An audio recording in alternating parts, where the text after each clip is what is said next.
Hi all, so this is the project for class 12th IP that is informatic practices जिसमें आपको एक project submit करना होता है अपने प्रैक्टिकल एग्जाम के लिए and that project has to be done either through Python and database connectivity और it could be through Python and CSV files right. तो हम अभी जो प्रोजेक्ट्स करेंगे वो इन्फॉर्मेटिक प्रैक्टिसेस स्टूडेंट्स के लिए हैं and we are going to do it with the help of CSV files. ठीक है, तो ये आपके पास जो पहला प्रोजेक्ट आप देख रहे हो that is student report card. So बहुत सिंपल और इजी टू अंडरस्टैंड प्रोजेक्ट है, लेकिन इसमें सारे ऑपरेशंस जो हम सीएसवी पे कर सकते हैं वो आप यहाँ पे देख पाओगे। जैसे कि आप यहाँ देख सकते हो, सबसे पहले हमने क्या किया है, इम्पोर्ट पांडास एज पीडी, क्योंकि आपको डेटा फ्रेम्स यूज करने हैं। And we have imported matplotlib.pyplot, हमने इसको इम्पोर्ट किया ताकि हम यहाँ पर ग्राफ्स बना सकें। अब यहाँ पर ये जो ऑप्शंस आप देख रहे हो स्टूडेंट रिपोर्ट कार्ड के अंदर, add a new student, show all students, search for a student, update marks of a student, generate report card, display chart, exit, या जो भी आप यहाँ ऑप्शंस देना चाहते हो that is up to you. ठीक है, जो भी आप देना चाहते हो वो ऑप्शंस आप चाहते हो कि बार बार पूछी जाए, वो रिपीटेडली ऑप्शंस पूछी जाए और फिर उसके अकॉर्डिंगली यूजर जो भी चूज करता है वो काम हमको करना है। और उसके लिए हमने यहाँ लगा दिया है while ट्रू। सो ये while ट्रू का मतलब क्या है, it is an infinite loop. So while true मतलब जो हमेशा ट्रू है। हमेशा ट्रू का मतलब हो गया कि वो इनफाइनाइट लूप है, क्योंकि लूप तब तक रिपीट करता है जब तक कंडीशन ट्रू होती है। और यहाँ जो लिखा है वो तो हमेशा ही ट्रू है। सिंस हमेशा ही ट्रू है तो ये तब तक रिपीट करता रहेगा जब तक हम ऑप्शन 7 मतलब एग्जिट चूज नहीं करते। अब यहाँ पर हमने उससे पूछा कि एंटर योर चॉइस, यूजर कोई भी वैल्यू इनपुट करेगा, अगर वो 7 है तो हम ब्रेक कर देंगे, मतलब यहाँ पर लूप को रोक देंगे। ठीक है, अगर ऐसा नहीं है तो हम इसको रिपीट करते रहेंगे करते रहेंगे करते रहेंगे। फाइन। सो ये आपकी प्रोग्राम फाइल है पूरी, इसमें हर चॉइस के हिसाब से हम काम करेंगे। बिफोर मैं आपको ये कोड एक्सप्लेन करूं, ये कोड हमें अपनी प्रोजेक्ट फाइल में लगाना होता है। इसके साथ साथ जो इसकी आउटपुट की स्क्रीन्स आएंगी उनका भी आपको स्क्रीनशॉट लेके फाइल में लगाना होता है। कुछ स्कूल्स में बोलते हैं कि हैंड रिटन फाइल सबमिट करो, तो अगर हैंड रिटन फाइल सबमिट करनी है तो ये कोड आपको लिखना पड़ेगा और जो इसकी आउटपुट स्क्रीन्स आएंगी वो भी आपको हाथ से ड्रॉ करनी पड़ेंगी अपनी फाइल के अंदर। फाइल में स्टार्टिंग में और चीजें भी लगती हैं, जैसे कि सर्टिफिकेट हो गया, एक्नॉलेजमेंट हो गया। ठीक है, and you have things like your preface, जिसमें आप बताते हो कि आपने ये प्रोजेक्ट आइडिया कहाँ से लिया, फिर प्रोजेक्ट के बारे में बताओगे, फिर प्रोजेक्ट में आपने क्या यूज किया है उसके बारे में थोड़ा थोड़ा बताओगे। ठीक है, सो वो हम सब लिख के एक फाइल बनाते हैं। मैं आपको एक सैम्पल फाइल का लिंक और इस कोड का लिंक भी दे दूंगी, ठीक है, डिस्क्रिप्शन में, तो आप वहां से ये कोड डाउनलोड कर सकते हो और अपनी सैम्पल फाइल भी डाउनलोड कर सकते हो, अकॉर्डिंगली अपनी फाइल बना सकते हो। ठीक है, तो अब देखो केस 1 में हम क्या कर रहे हैं। केस 1 का मतलब है कि आपको एक नया स्टूडेंट ऐड करना है। सो अगर आपको सीएसवी फाइल्स आता है, आई हैव पूरा का पूरा 12th क्लास के सारे टॉपिक्स के लेक्चर चैनल पर ऑलरेडी हैं, तो प्लेलिस्ट का लिंक भी डिस्क्रिप्शन में है। अगर आपने अभी तक पढ़ना शुरू नहीं किया थ्योरी पेपर के लिए तो वो भी आप उस प्लेलिस्ट से पढ़ सकते हो। ठीक है, तो चाहे आप स्टूडेंट राइट करो, चाहे एम्प्लॉय राइट करो, चाहे प्रोडक्ट राइट करो, कुछ भी राइट करो, तरीका क्या होता है कि पहले हम उसका डेटा इनपुट कराते हैं। तो हमने एडमिशन नंबर पूछ लिया, नेम पूछ लिया, क्लास पूछ लिया, मार्क्स पूछ लिया, उसको हमने एक लिस्ट में ले लिया और फिर हमने यहाँ पर लगाया एक ब्लॉक जिसे कहते हैं ट्राई एक्सेप्ट। ट्राई किस लिए होता है, डेटा को प्रोसेस करते हुए अगर कोई रन टाइम एरर आ जाता है। ठीक है, जैसे हम क्या कर रहे हैं कि जो भी मेरे पास सीएसवी फाइल ऑलरेडी है उसके अंदर मैं नए रिकॉर्ड को ऐड कर दूं और वापस उसको उसी सीएसवी फाइल में स्टोर करा दूं, है ना। पर जब आप नई सीएसवी से फाइल खोल रहे हो और मान लो वो फाइल ऑलरेडी एग्जिस्ट ही नहीं करती है ही नहीं वो, ठीक है, तो क्या होगा। सो ये कोड तो आपका तब चलेगा जब सीएसवी फाइल पहले से है। अगर है तो एरर आएगा ही नहीं। एरर जब आता है तो एक्सेप्ट में जाता है। ट्राई का मतलब है कि इन स्टेटमेंट्स में एरर आ सकता है। अगर आया तो एक्सेप्ट वाली स्टेटमेंट्स एग्जीक्यूट करो और अगर एरर नहीं आया तो ये वाली एग्जीक्यूट होंगी, इनको वो स्किप कर देगा। सो ट्राई में मैंने क्या लिखा, these are the statements to be executed if file is existing. ठीक है, ये मैंने क्या लिखा है, कमेंट। हैश से हम जो भी स्टार्ट करते हैं वो कमेंट होता है। और ये स्टेटमेंट्स क्या है, to be executed when file does not exist, वो पहले से एग्जिस्ट नहीं करती है। ठीक है, तो अब देखो अगर फाइल पहले से एग्जिस्ट करती है तो पांडा डॉट रीड अंडरस्कोर सीएसवी से आपने सीएसवी फाइल में से डेटा रीड कर लिया। ठीक है, सीएसवी फाइल में मान लो 4 स्टूडेंट्स का डेटा था, तो वो 4 स्टूडेंट्स का डेटा डीएफ में आ गया। फिर आपने देख लिया कि उसमें कितनी रोज है, तो डीएफ डॉट शेप, शेप क्या करता है, number of rose and columns देता है। तो 0 पोजिशन पे होता है नंबर ऑफ रोज, 1 पोजिशन पे होता है नंबर ऑफ कॉलम्स। तो मेरे पास 0 पोजिशन पे जो है वो एन में आ गया, मतलब नंबर ऑफ रोज आ गया। एलओसी की हेल्प से हम एक नई रो डेटा फ्रेम के अंदर ऐड कर सकते हैं। तो यहाँ पर हमने एक नया रो ऐड कर दिया डेटा फ्रेम के अंदर, और अब जो अपडेटेड डेटा फ्रेम है उसको वापस फाइल के अंदर राइट करा दिया, और वो राइट होता है किससे, DF dot to underscore CSV से। So DF dot to underscore CSV से आपका जो डेटा है वो वापस फाइल में अपडेट हो जाएगा। ठीक है, एंड देन यहाँ पर हमने क्या किया, अगर वो फाइल पहले से एग्जिस्ट ही नहीं करती थी तो आप एक न्यू डेटा फ्रेम बनाओगे विद द डेटा जो हमने यूजर से इनपुट किया है। तो हमने एक नया डेटा फ्रेम बनाया, उसके कॉलम्स की हेडिंग सेट करी, और फिर उसको सीएसवी फाइल में राइट कर दिया। अगर एग्जिस्ट करती है तो कॉलम की हेडिंग सेट हुई हुई है, आपको हर बार नहीं करनी होती, आप सिर्फ उसमें नया रिकॉर्ड ऐड करते हो और अपडेट कर देते हो। ठीक है, मैसेज शो कर दिया स्टूडेंट एडेड। टू का मतलब है डिस्प्ले, तो आपको स्टूडेंट्स की लिस्ट दिखानी है, तो आपने सिर्फ डेटा फ्रेम को रीड किया और प्रिंट कर दिया। तो अगर मैं आपको ये एग्जीक्यूट करके दिखाऊं और मैं यहाँ पे सीधा ही पहले ऑप्शन 2 सेलेक्ट कर लेती हूँ, तो आप देखोगे कि क्या होगा, वो पहले जितने स्टूडेंट्स ऑलरेडी हैं उनको शो करेगा। So I already have some students. So options आ गए आपके पास यहाँ पर। ठीक है, अब जैसे ही आप यहाँ 2 प्रेस करोगे तो आपके पास स्टूडेंट्स की लिस्ट आ गई कि ये 2 स्टूडेंट ऑलरेडी हमारे पास हैं, क्योंकि मैंने इसको पहले एग्जीक्यूट किया था, तो मेरे पास ये 2 स्टूडेंट्स आ गए, मतलब मैंने ऐड किए थे। ठीक है, अब आपको और ऐड करना है तो आप ऑप्शन 1 चूज कर सकते हो। यहाँ पर आप अपने स्टूडेंट का एडमिशन नंबर दे दो, नाम दे दो, क्लास दे दो, मार्क्स दे दो।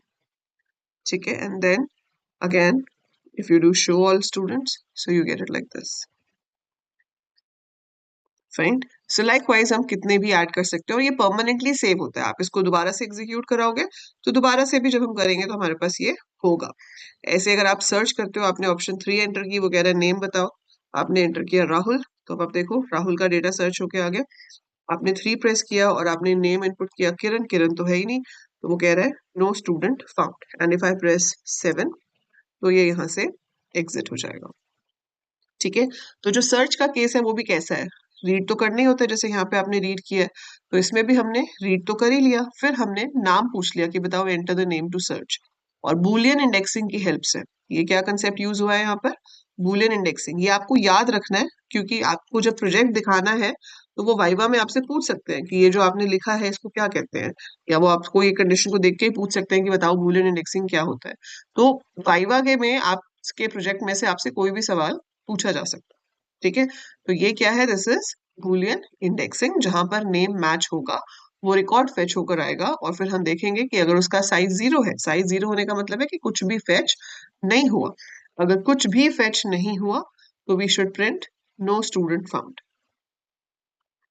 ठीक है, so no student found, else we have to print student found, and we have to print the result जो हमें मिला है। ठीक है, ये होता है सर्च का केस।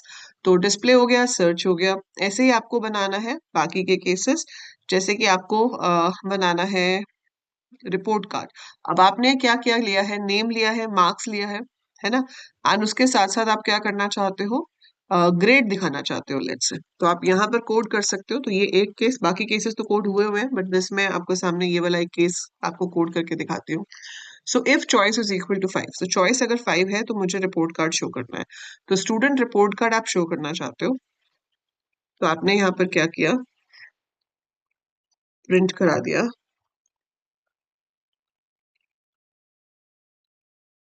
Student report card.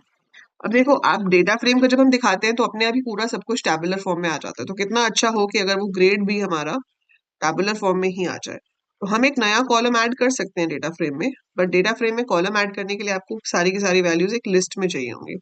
तो हमें क्या करना है, हमें जितने भी डेटा फ्रेम में स्टूडेंट्स हैं उन सबके लिए ग्रेड निकालना है। अब देखो, हर रो के लिए आपको एक लूप चलाना पड़ेगा। अब एज सच ये आपके थ्योरी पेपर में इस पे क्वेश्चन बहुत कम आता है, बट एक कंसेप्ट होता है हमारे पास जिसे कहते हैं आइटर रोज। ठीक है, आइटर रोज का मतलब क्या होता है, मैंने यहाँ पर एक ग्रेड करके लिस्ट ले ली। ठीक है, ग्रेड करके लिस्ट ले ली। अब क्या किया, यहाँ पर लूप लगाया फॉर के इन पहले तो डेटा फ्रेम में से डेटा रीड करेंगे। सो डेटा फ्रेम में से डेटा रीड करने के लिए आपके पास ये वाली स्टेटमेंट आ जाएगी। सो जो भी आपके पास डेटा फ्रेम में है वो आपने यहाँ पर रीड कर लिया। ठीक है, रीड करने के बाद आप क्या करना चाहते हो, आप यहाँ पर ग्रेड सेट करना चाहते हो। तो आपने लिखा फॉर के इन df डॉट आइटर अंडरस्कोर रोज। सो इससे क्या होगा कि ये आपका लूप बार बार चलेगा हर रो के लिए। So it will work for every row. करना क्या है इसमें, आपको सिर्फ ग्रेड की वैल्यू निकालनी है। ग्रेड की वैल्यू कैसे निकालनी है, मार्क्स के बेसिस से निकालनी है। तो अब जब हम यहाँ पर प्रिंट करते हैं के को, तो के बेसिकली क्या होता है, आपका इंडेक्स होता है। ठीक है, सो के इज इंडेक्स ऑफ योर रो। मैं आपको इतना सा करके दिखाती हूँ, सिर्फ आप देखोगे। अभी मैंने रन किया इसको, अगर मैं 2 प्रेस करूंगी तो वो सारे के सारे स्टूडेंट्स दिखा देगा। तो हमारे पास ये 3 स्टूडेंट्स थे। ठीक है, अब अगर मैं यहाँ पर ऑप्शन नंबर 5 चूज करती हूँ, तो मुझे वो यहाँ पर क्या दिखाएगा, उनके कीज। ठीक है, कीज मतलब उनके इंडेक्स, किस इंडेक्स की हेल्प से आप उसको एक्सेस कर रहे हो। तो आपके पास आ गया के को शो करने पर ये 1 admission number 1002, name Rahul, class 12, percentage 89। ठीक है, तो 1 जो है ये इंडेक्स है, कॉमा पूरा का पूरा उस स्टूडेंट का डेटा, फिर इंडेक्स है, फिर उसका पूरा का पूरा डेटा। तो के में इंडेक्स भी है और पूरा का पूरा डेटा भी है, और वो जो डेटा है वो एक तरह से सीरीज की फॉर्म में है। तो ये थोड़ा सा कॉम्प्लिकेटेड है आपको समझने में। तो इसमें के 0 पर जो होता है वो इंडेक्स होता है। ठीक है, के 1 पे जो होता है वो आपकी वैल्यूज होती है। अब आप यहाँ पर क्या कर सकते हो, के वन के आपको सिर्फ क्या देखने हैं, मार्क्स। तो आपको के 1 के सिर्फ मार्क्स चेक करने हैं। ठीक है, मार्क्स आपके पास जो है, हम सिर्फ उसको चेक करेंगे। तो अगर मार्क्स की वैल्यू मान लो 80 से ज्यादा है, तो आपको ग्रेड में क्या सेट करना है, A+। सो मैं लिख सकती हूँ ग्रेड डॉट अपेंड A+। ठीक है, और प्रिंट नहीं आएगा यहाँ पर, इफ आएगा। आप कंडीशन चेक कर रहे हो। ठीक है, जब हमें डायरेक्ट प्रिंट कराना होता है तो हम प्रिंट यूज करते हैं। So if K one marks is greater than 80, grade dot append A, elif K one marks is greater than equal to 60,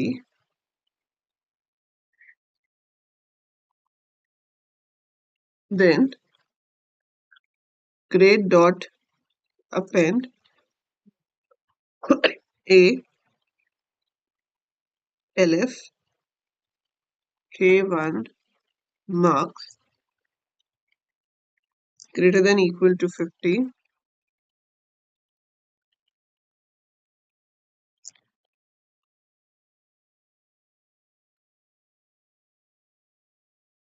else मान लेते हैं हम, else में तो कंडीशन ही नहीं आएगी। तो 50 से अगर कम है, 50 से अगर कम है, तो हम उसको F ग्रेड दे देते हैं।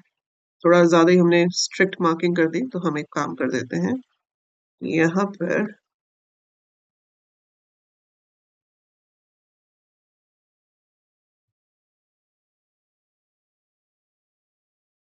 ये कर लेते हैं। ठीक है, तो यहाँ पर ग्रेड सी होगा। अब ऐसा करने से क्या होगा कि ये लूप चलता रहेगा, और जो ग्रेड नाम की लिस्ट है उसमें सारे स्टूडेंट्स के लिए ग्रेड आ जाएंगे। डेटा फ्रेम में नया कॉलम क्रिएट करना बहुत ही सिंपल होता है। आप लिखोगे DF grade is equal to grade, जो ये लिस्ट हमने बनाई है इसको हमने उस कॉलम के अंदर ऐड करा दिया। दैट इज इट, और फिर आपने इसको प्रिंट करा दिया। तो डेटा फ्रेम तो ऑलरेडी टेबुलर फॉर्म में ही प्रिंट होता है, सो वो प्रिंट ही उसको टेबुलर फॉर्म में करेगा। तो आपको वहां पर टेबल की अलाइनमेंट के लिए कुछ एक्स्ट्रा करने की जरूरत नहीं पड़ेगी। तो अगर मैं 2 प्रेस करती हूँ, ये मैंने इनपुट गलत दे दिया। सो आपने इसको रन किया, आपने 2 प्रेस किया, तो आप देख रहे हो इस तरह से स्टूडेंट्स दिख रहे हैं, admission number, name, class, percentage. अब अगर आप ऑप्शन 5 सेलेक्ट कर रहे हो, तो आपके पास मार्क्स की जगह पर मार्क है, ये कॉलम का नाम परसेंटेज है। सो ये हमेशा ध्यान रखना आप कि जब भी आप वैल्यूज को फेच करते हो, ठीक है, तो column name has to be exactly same जो आपके डेटा फ्रेम में है। ठीक है, तो यहाँ पर सेम भी होना चाहिए, इवन केस भी सेम होना चाहिए। अगर मार्क्स वहां स्मॉल में है तो यहाँ पे भी स्मॉल में लिखोगे, कि जैसे परसेंटेज है, अब अगर मैं यहाँ p स्मॉल दे दूंगी तो भी एरर आ जाएगा। So you have to make sure कि कॉलम का जो नाम है वो एग्जैक्टली वही होना चाहिए जो आपने डेटा फ्रेम में सेव किया था, नहीं तो ऑब्वियसली एरर आएगा। अब आप देख सकते हो कि यहाँ पर स्टूडेंट रिपोर्ट कार्ड में हमारे पास बाकी सब डेटा के साथ साथ ग्रेड भी आ रहा है। ठीक है, so it is also showing you the grade. थोड़े स्टार्स और आगे तक करने हैं वो हम कर देते हैं। और 6 ऑप्शन अगर आप सेलेक्ट करते हो तो आपका चार्ट आना चाहिए। ठीक है, वो हम अभी बनाते हैं। अच्छा नहीं बना हुआ है, we just have to enter the class. तो मैंने एंटर करी क्लास 12 और वो अब क्लास 12 का चार्ट दिखा देगा। ठीक है, अगर आप यहाँ पर 6 ऑप्शन सेलेक्ट करते हो और क्लास 11 इनपुट करते हो तो एक ही स्टूडेंट था सिर्फ कनक, तो उसी का आ रहा है। तो इसको हम और अपनी तरफ से एनहांस कर सकते हैं, बट एग्जाम में दिखाना है आपको, सिर्फ एग्जामिनर को दिखाना होता है कि आपको सारी ऑप्शंस पता है, तो इतना भी बहुत होता है। ठीक है, बाकी सब आपके स्कूल टीचर पे भी डिपेंड करता है। ask your school teacher if they are okay with it, you can submit it. If your teacher says that इसमें और options add करो तो आप इसमें और options add कर सकते हो। ठीक है, so this is how we can create a very basic, very simple project. तो ये आपका जो है प्रोजेक्ट हो गया, जिसमें हम क्या कर रहे हैं, स्टूडेंट्स के डिटेल्स इनपुट करा रहे हैं, स्टूडेंट का रिपोर्ट कार्ड जनरेट करा रहे हैं और उसी चीज को ग्राफ्स के थ्रू भी शो कर रहे हैं ताकि आप ग्राफिकल रिप्रेजेंटेशन ऑफ डेटा भी देख सको। सो दैट इज अवेलेबल हो गया। ठीक है, सो ये हो गया एक सैम्पल प्रोजेक्ट। अभी इसकी जितनी आउटपुट स्क्रीन आई थी वो सारी आउटपुट स्क्रीन आपकी फाइल में लगेंगी, ये पूरा कोड आपकी फाइल में लगेगा। तो ये जो पूरा कोड है, this code I am going to give you in a file. मैं अपनी ड्राइव में अपलोड करके उसका लिंक आपके साथ शेयर कर दूंगी डिस्क्रिप्शन में। तो फटाफट से चैनल को कर लो सब्सक्राइब। कोई डाउट है इसमें, कुछ और पूछना चाहते हो तो कमेंट्स में लिखो, I will be answering you. And अगर आप लाइव क्लासेस अटेंड करना चाहते हो अपने एग्जाम से पहले टू कवर अप एवरीथिंग, और you just want to go through the papers and all, तो एक कोर्स भी है आपके ऊपर। If you feel like joining it, you can join it. Otherwise आपको यहाँ पर ये कंटेंट तो मिल ही रहा है, पूरी की पूरी प्लेलिस्ट यूट्यूब पे है जिसे आप देखकर अपनी रिवीजन कर सकते हो। So that is it as of now. I will see you in the next video with another project. आप कमेंट्स में जरूर लिख के बताना आपको और कौन से टॉपिक पे प्रोजेक्ट्स चाहिए।